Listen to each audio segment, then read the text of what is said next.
Okay, this is 435 North Linwood, and this is where Coy Hubbard lived during the Sylvia Likens murder. Hope I have enough notes for this. His house is the furthest one out, and it's about 7/10 of a mile from where Gertrude Baniszewski and her children lived. Now, the first 1 to 3 weeks while the girls were living at Gertrude's home, things were just fine. They'd help with the housework. They'd listen to records. I think particularly with Stephanie.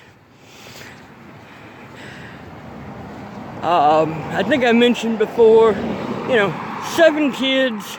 They've all got friends. There's kids running in and out of that house all day long.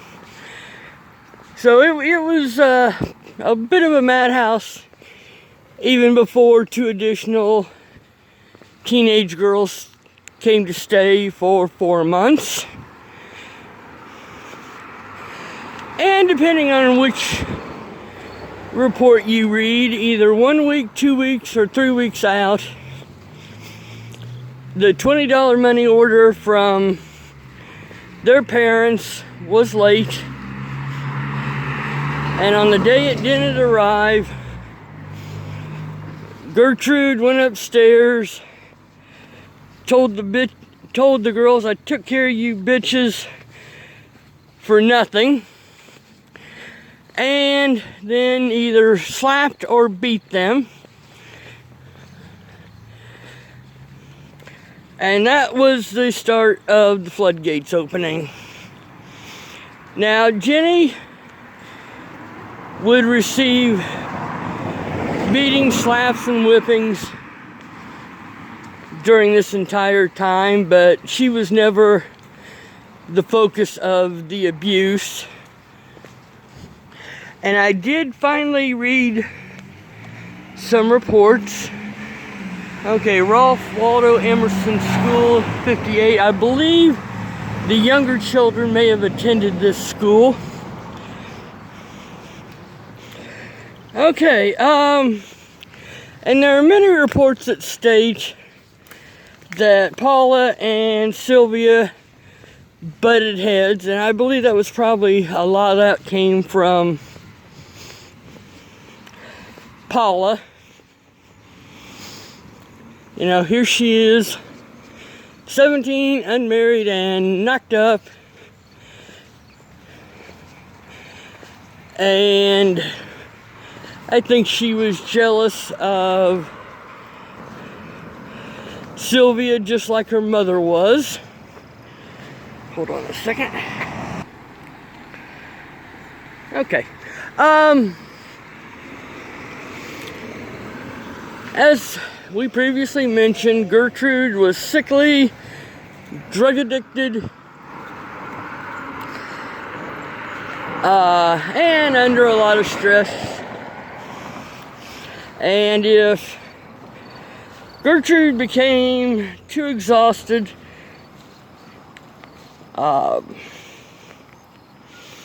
Paula would take over. But Gertrude's tools of abuse would be her hands, as in slapping, her fists, a 3-inch wide police belt, and a wooden paddle. And she had used that paddle on all of her children. Now, granted, corporal punishment was much more prevalent back then, but we all know she took that to abusive levels. Now, Paula would admit to striking Sylvia on 25 different occasions in the 3-month period.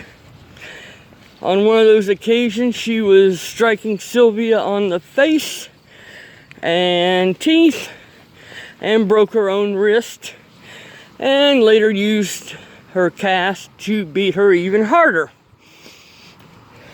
Another neighborhood child admitted in court to striking Sylvia 10, 20, 30, or 40 times. And Gertrude also forced Jenny to strike her sister, because if she didn't participate, she would be tortured also. So poor Jenny was in a really tough spot, and she's received a lot of criticism over the years, which we will address later. But just these numbers tell you that most likely once the first slap occurred, Sylvia was probably hit every single day until she died. Some minor, some major. Now often Gertrude, and I think every time, would lie about why Sylvia was being punished. Her son John would later say, and I'm paraphrasing, Mom made up excuses to punish Sylvia.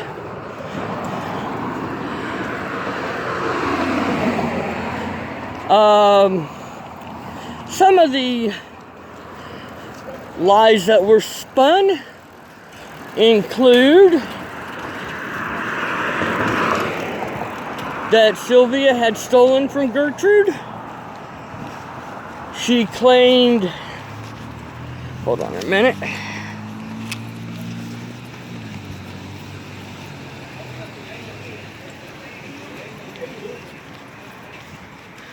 Okay, she claimed that Sylvia spread rumors at school about Paula and Stephanie being prostitutes.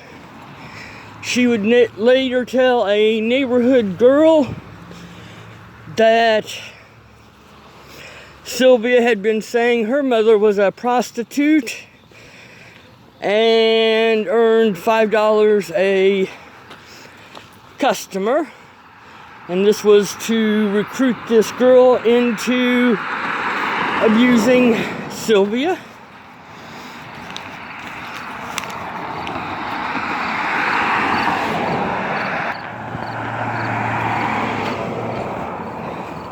Gertrude claimed that Sylvia had stolen candy from a store, when in fact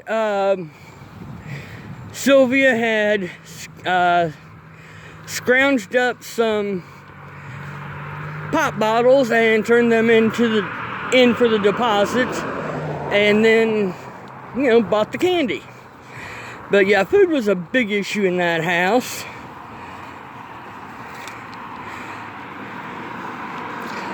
She accused Sylvia of stealing a gym suit from school so she could participate in gym, because Gertrude had refused to buy her one, despite the fact that her father had sent money for the purchase of the gym suit. Jenny also got beaten after she was accused of having stolen a single shoe for her strong foot from school also. Okay, and each of these transgressions resulted in a beating. Now, I believe aside from the initial incident until late September, most of the abuse was probably to the body, so as to not leave public evidence of this, but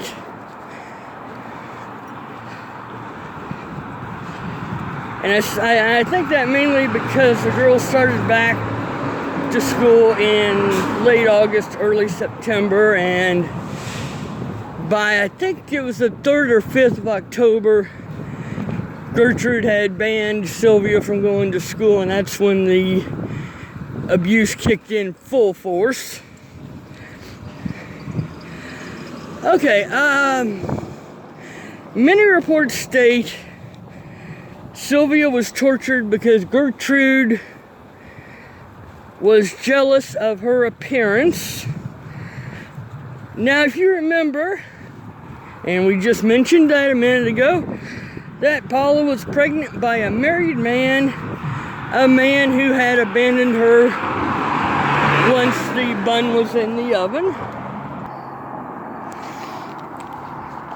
Now, Paula was overweight. She was 160 pounds, which was, you know, being overweight at 160 pounds is a whole different thing back in 1965 than it is in 2019, when pretty much everybody in America is overweight. Now, does it make sense that a 36-year-old married woman with 7 kids would be jealous of the appearance of a teenage boarder who's only going to be there about 4 months? You know, shades of Cinderella here. But I think it goes a lot deeper than that. I believe Gertrude was actually punishing Sylvia for Paula's sins, especially when we get to the sexual aspects of this case. And we'll be covering that in another video. As I said a few minutes ago, food was a huge issue in that house. Yes, they were poor, but a lot of the money went to Sylvia's prescription drug habit, and she also had a new bedroom suite in her bedroom. I don't know if she had purchased that or was doing a rent to own, but either way,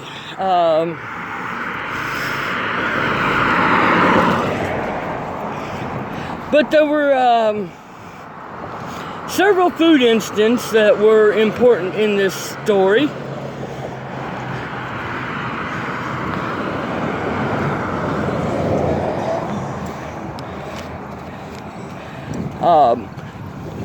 Got distracted there for a second. I couldn't find my place on my page. I should have made smaller bullet points. But like I said, not a lot of food in the house. And whatever milk there was reserved for the baby. Oh yeah, speaking of Dennis Wright Sr., on my last video a few days ago, I got a response saying that Dennis Wright Sr. had died of an intentional drug overdose back in 1977, and I have confirmed that. He was in the Army. I found a picture of him in Germany in 1966. Okay, we're back to where the Likens are, to where the Baniszewski home was. So as you can see, he didn't live too far away, and him being a healthy, active 15-year-old boy cutting through the neighborhood could have probably made it in about half the time. And I've still got notes, so we're going to continue on here. But the first food incident occurred sometime in mid-August. Gertrude had taken all the children, including Sylvia and Jenny, to a church meal. And poor Sylvia got accused of gluttony for eating too much at that meal. And, you know, if you've ever been to a church meal, there's a ton of food. So I'm sure poor little Sylvia wasn't putting any stress on the food reserves at that meal. But, Gertrude always wanted to have an excuse. And what happened next was really kind of sick. They were having hot dogs for dinner. Gertrude, Paula, and one of the neighborhood children, the same one who had struck Sylvia 10 to 40 times, made up a special hot dog for Sylvia. It was overloaded with condiments and spices, and God knows what all they put on that thing. But they forced her to eat it, and she vomited, and they made her eat the food of the vomit. Now, I know dogs will eat their own vomit all the time, but no, people don't do that because they know there's a reason why they vomited it. Your body didn't want it there.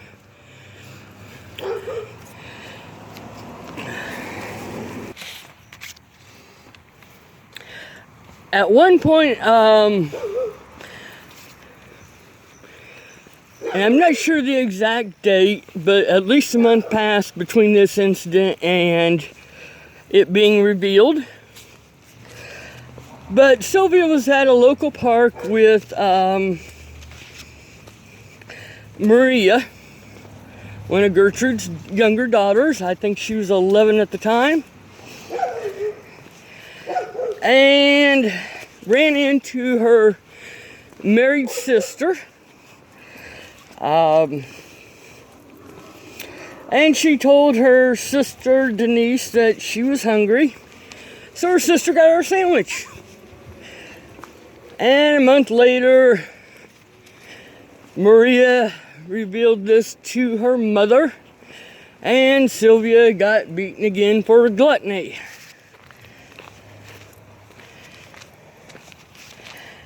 There was another incident which really does border on Gertrude just wanted an excuse, where she accused Sylvia of having mustard on her lips and smelling of White Castles.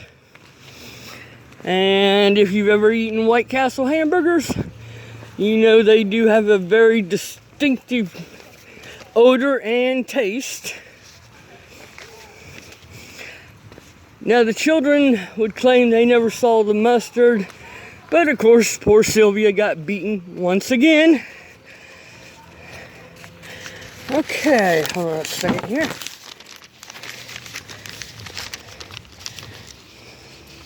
Now, eventually, Sylvia's food situation became so dire that she would be driven to eat rotten food from the trash cans. So, yeah, she was in a really tough situation. Now,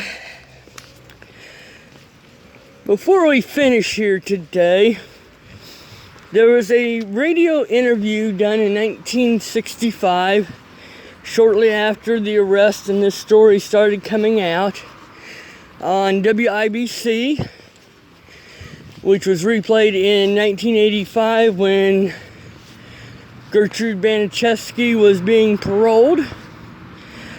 And that audio is on YouTube. It's been on there about 9 years. So I have put that in my playlist on the death of Sylvia Likens. I welcome you to go listen to that. It's very frightening, actually, especially what Richard Hobbs says about the whole thing. And I'll let you come to your own conclusions on that one. So that's this portion of the death of Sylvia Likens. I'm still debating what the next episode will be. It will either be the Escalation or efforts that were or could have been made to save Sylvia. But either way, those will be the next 2 videos in this series. Okay, we're up on Washington Street, which, as you can see, is only a little bit down from where Gertrude Baniszewski lived. So I hope you've enjoyed this installment on the death of Sylvia Likens, or at least found it informative. And thank you very much.